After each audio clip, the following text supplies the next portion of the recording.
EI over everything, emotional intelligence over everything. I am Dawn Morris, and I am excited to have this program. The World Class Training Institute is an organization that maximizes human capital through the delivery of professional and leadership development training workshops. I've always loved training. I've been blessed with the opportunity to do it for so many years. You want to be a pinnacle leader. Becoming more emotionally intelligent is going to set you on the road to that. I have to meet people where they are and not try to say just because I'm doing it, they automatically can do it. The area that emotional intelligence helps with is called your blind spot. It helps you to strengthen your self-awareness. I just found the session really helpful. It was my favorite session of the conference. My name is Derek Potter, and I am the Director of Business Operations for Group Effort of Tennessee. I'm here to talk about the world-class training, leadership training provided by Don to my staff. The training has been extremely helpful for our group of folks, mainly because a lot of principles used in traditional business are oftentimes lacking when it comes to social service because the focus is about the people. We don't think about the people that lead those people, lead departments and positions in which manage the day-to-day operations. And so for us to have an opportunity to train with Don in this training and get the particular skill sets needed to become better leaders, motivators, supervisors, and even teammates was inspirational for us, and we enjoyed the training. Good afternoon. I am Dawn Morris, and this is the Leaders Lounge, and specifically LeaderSHIFT. Welcome to LeaderSHIFT. Over the next few weeks, we are going to talk to you all and helpfully train you all on some ideas that you can use to help your team, specifically if you are new in your role to leadership or you are a seasoned leader who has a new organization. LeaderSHIFT is all about that. While I am waiting for people to come and join in, I'd like for you all, because I'm a trainer, to just share with me in the comments what your name is. And because LeaderSHIFT is about having a little lunch and engaging and enhancing your leadership skills, let me know if you're eating anything exciting. Just type that in the comment section, and then I will be able to see who's on, and then we will get started momentarily. So I'm going to give people just a minute to answer that question, and then I'm going to keep it moving. So hopefully some of you guys are joining in. If you're joining in again, just go ahead and answer the question there. Tell me your name and tell me where you are joining from, and also, what are you eating or drinking that's exciting to you today? Because I have a little tea. I always drink tea. This is my positive energy tea. And it's very tasty. I'm just going to wait a couple more seconds. And let's see who joins in. While you guys are coming into the program, I do want to also share with you all a few pieces of information. LeaderSHIFT is a program that you all can have in your organizations. It is 3 half days or a day and a half, depending on how you want to schedule it. And it comprises of 4 primary components. The first is embracing the feelings of change and charting a new vision. The second is, we call it Who You With. It's talking about emotional intelligence and also the DISC model. You guys can have either one at your organization because it's important for you to know with whom you are working. So go ahead and schedule yourselves for one of those, emotional intelligence or DISC. And then finally, systems thinking and courage in conflict. We have found that leaders who are new to an organization or leaders who are new to the role need to work with their teams on these 4 primary areas in order to reach the level that we're going to talk about in a moment with John Maxwell, which is people development and then leading to pinnacle. So you guys, this is my first time doing this. So I'm not sure, maybe, hopefully you guys are on here. Maybe I can't see comments. So I'm just going to keep it going. I'm going to keep going and keep training you all. And we'll keep it moving from here. If in fact, at any point during this program, you are interested in LeaderSHIFT, you may go to our website at worldclasstraining.net/leadership. worldclasstraining.net/leadership. I'm really hoping that you guys are on here. And I just can't see the comments because I'm in LinkedIn, but you're going to get some great training regardless. So here we go. All right. So now I have 3 goals today. The first one is to talk to you about a team vision statement. I had some of you all complete a form and kind of give me some information on what you knew about vision statements, about whether or not you had a conversation with your team. And some of you all shared that information. Oh, okay. And I see Jeff is there, so it does work. So hopefully some more people will be joining. Hey, Jeff, that's good to know. Good to know. Then the next thing that we're going to talk about is why Kubler-Ross matters. So Kubler-Ross is the organizational change model. And we are going to talk about why that matters in your organization. And finally, it's systems thinking and why that's important and what you need to know related to systems thinking. So that's my 3-pronged approach for today. The first thing is why a team vision statement. And before I get into why a team vision statement, I always like to take a step back and I want to talk about why this particular information even matters. So John Maxwell, who is one of the prolific leaders and teachers of leadership, he has established 5 levels of leadership, which I am going to share with you guys right now. So those 5 levels are position. So that's at the very bottom level, and this may be a little difficult to see, but I'm writing it this way so that you guys are able to kind of understand where we're flowing here. Position, just by title. The next level is permission, and that's once you have built a relationship. Then going up, you have productivity. This is once you have some results. Then you have people development. And finally, you have the pinnacle level of leadership. And so when we're talking about LeaderSHIFT and ensuring that your teams are heading in the right direction, we're talking about already doing some of this level 4 stuff called people development, because you have to bring your teams together. Oftentimes, leaders will start in an organization and they have, of course, the position. So people have to follow them at this level. And then they may go to permission, which is relationship. And hopefully they get some productivity, but they don't really focus a lot on that people development. LeaderSHIFT allows you the opportunity to go right there and bring your team together so that you're in alignment, in complete alignment. So that's kind of a baseline for where we're headed. My question is, what is a mission statement? So for anyone who's on, just type in the comments what you think a mission statement is. What do you think of when you think of mission statement?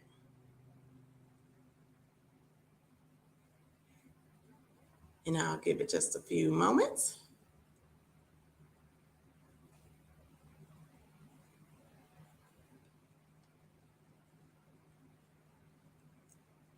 Well, I'll share with you guys what a mission statement is. So a mission statement, simply defined, is an action-based statement that declares the purpose of an organization and how they serve customers. So purpose and how you serve customers. So for instance, the World Class Training Institute has as its mission statement that we are here to maximize human capital, that is our purpose, through the delivery of leadership and professional development workshops. So purpose and how are in a mission statement. Now, if we go to the next level and we say, what is a vision statement? A vision statement works a little differently. So a vision statement is something that provides direction. It sets a course towards a future that tells the people in the organization what the group believes, how to behave, and what kinds of decisions to make without explicitly doing so. So a vision statement is more inspirational in nature, and the vision of the World Class Training Institute is to refuel and recharge the nation's leader pool with tools to help people be their best personal and professional selves. So now the question is, why do a vision statement with your team? Well, a vision statement is not supposed to be secret. A vision statement is supposed to be shared. And if you are a leader of people and a people developer, it is important that you all sit down together and think about what the vision for your department is. Now, organizationally, there may be a vision statement, but I'm going to share this with you. For instance, there's a marketing department, there's a finance department, there's a maintenance department. The vision for each of those departments as it relates to carrying out the overall mission is going to be different. So a marketing department, for instance, for the World Class Training Institute, may have a vision of expanding the reach of communication from social media, written media, interviews, and other outlets so that we can fulfill the mission of the organization, which is to maximize human capital. When you're talking about the maintenance department, their vision for how they're going to help us fulfill our mission is going to be different as well. Their vision is going to be, for instance, ensuring that the environment for any participants of the World Class Training Institute is such that they can enjoy a safe, clean, healthy atmosphere so that learning can be at its peak. So those are two different visions under one mission. And that is why you must have a team vision statement, And that's what we help you do if you enroll in the LeaderSHIFT program. We work with you guys and help build a collaborative atmosphere as you build your team vision statement. So that's the first piece. The second one is, the second question that I have for you guys was Kubler-Ross. So why Kubler-Ross matters. And because I'm not able to see how many people are on, I'm just going to keep going and teach you guys a little bit about what Kubler-Ross is. So Elizabeth Kubler-Ross is someone who first established the levels of grief related to a personal trauma or something like that that may happen in someone's lives. And there are 6 levels of grief. In addition to that, the levels of feelings related to change was developed as it relates to an organization. And it goes from denial all the way through acceptance. And when a leader comes into an organization, it is important that they are not only cognizant of all employees' feelings for which they work, under which they work, but they also make decisions about how they interact with those team members and how they help those team members develop as they are new to the organization. So when we teach LeaderSHIFT, we spend time not necessarily talking through those intricacies, but focusing on how we move through the levels of change related to leadership shifts, I should say. And so there are 4 things that I want to share with you guys quickly for why you want to pay attention and you want to have conversations with your teams around organizational change. First, there may be some resistance and you're thinking that the person is just not paying attention or is not, good morning. I see a couple of people on, great. You may notice that there's some resistance or some lower levels of productivity. However, you don't know what the reason is. Kubler-Ross matters because it helps you to identify and uncover why those resistance pieces are happening. The other thing is you can address fears. And I'm going to come off for just a moment because I want to look at you guys as I say this. It's extremely important. I had a leader who said once, when change happens in an organization, we think it's not personal, it's business. But what he said is the reverse is always true. It's always personal. And if we're honest with ourselves, what we think about when we start in an organization, or there's a change in an organization, or there's a new leader in an organization where we've gotten comfortable in some ways, and we may have already positioned ourselves to move up or do something else in an organization, we think, what's going to happen to us? How is my role going to change as a result of this shift in the organization? And so we want to make sure that we get in front of that and have conversations with our team members around that.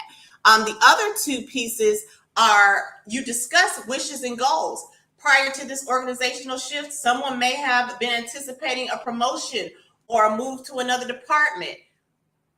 You have an opportunity to talk to your team member and find out what it is that they want from their position and from future positions. And again, as a level 4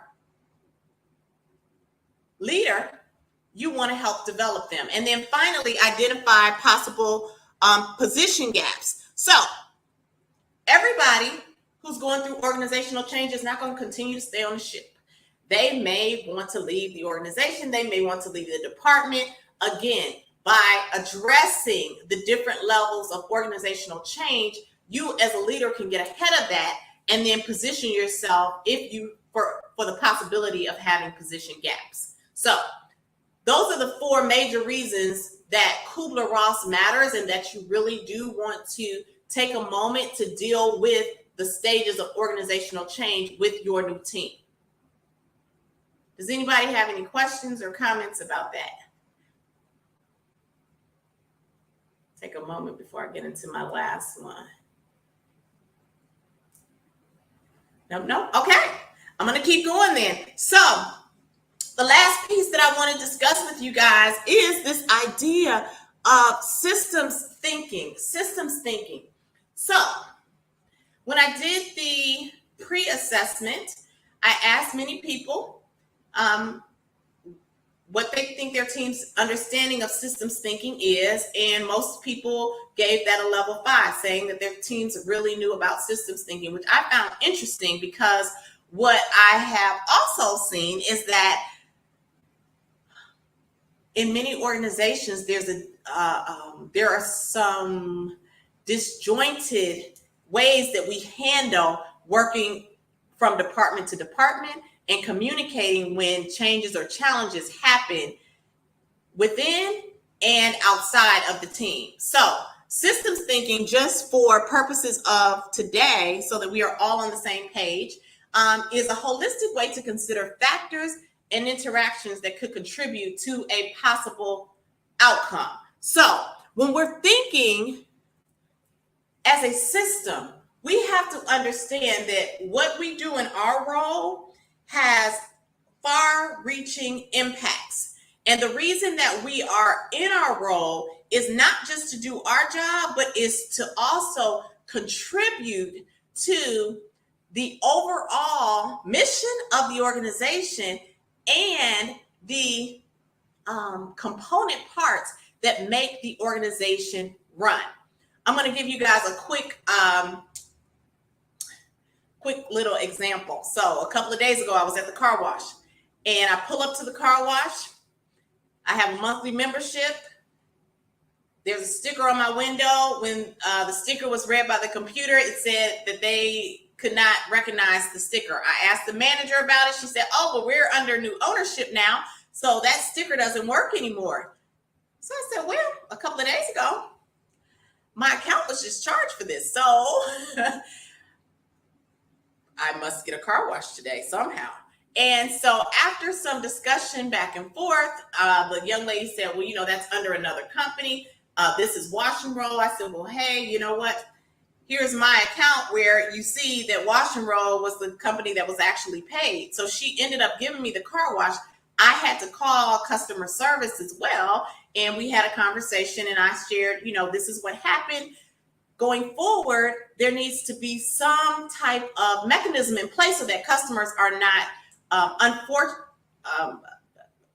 inconvenienced unnecessarily. And so as we talked through it, the lady also had me speak to the supervisor and tell the supervisor the exact same thing. There was a system breakdown.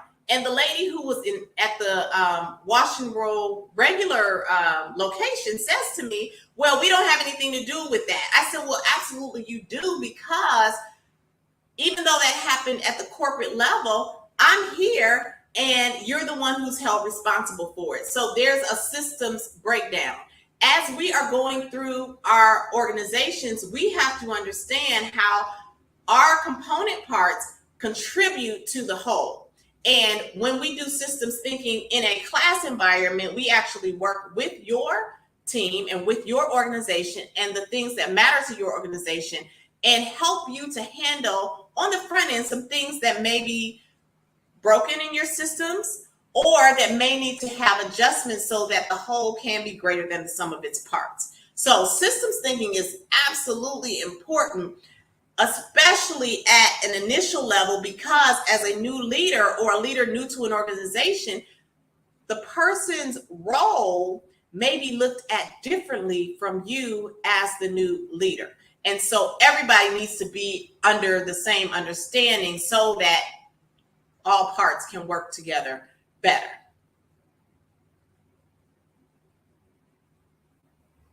Does that make sense? Hopefully it does.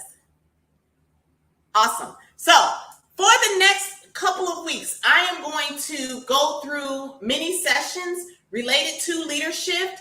If this resonates with you, this is the perfect time to enroll your teams because it's the end of the year. You may want to do an offsite to get everybody's position for the year, or at the very beginning of the year, you want to position everybody so they are in alignment. Even if you're somebody who's a seasoned leader, you may want to sign your team up as well because they may be stagnated and you want to refreshen their thoughts. Again, the 4 components of LeaderSHIFT are embracing the feelings of change and charting a new vision, who you're with, which is building team collaboration through understanding team dynamics, and you do either EI over everything or DISC, systems thinking, and courage and conflict. So these are some powerful, powerful classes. Next week, we are going to delve into EI over everything and DISC on a high level so that you understand the differences between those two and you can make a decision about what matters most to your organization. Now, before we leave, I am a trainer, so I do have a brief assignment for you all. Next week, 2 things. Number 1, write down the 10 people on your team or in your organization with whom you will work most closely. The 10 people with whom you work most closely. They may not all be your immediate direct reports, but you want to write them down and just bring that back with you. And then the second thing is, I want you to think through that situation that I just gave you. Car wash under new ownership, old stickers do not work, customer under old sticker system being told that they cannot receive a car wash even though their accounts are still being charged. What are 3 ways the negative customer impact could have been avoided? 3 ways the negative customer impact could have been avoided.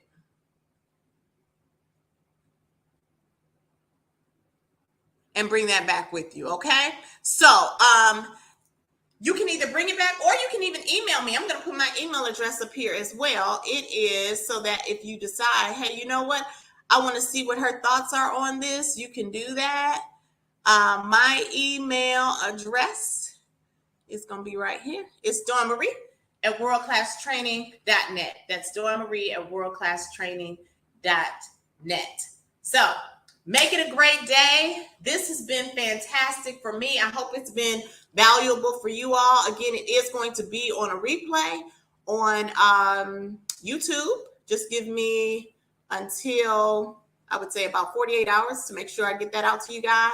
And plan to be with us next week. I'm going to post for next week's sessions. Again, we're going to talk a little bit about emotional intelligence and about DISC next week.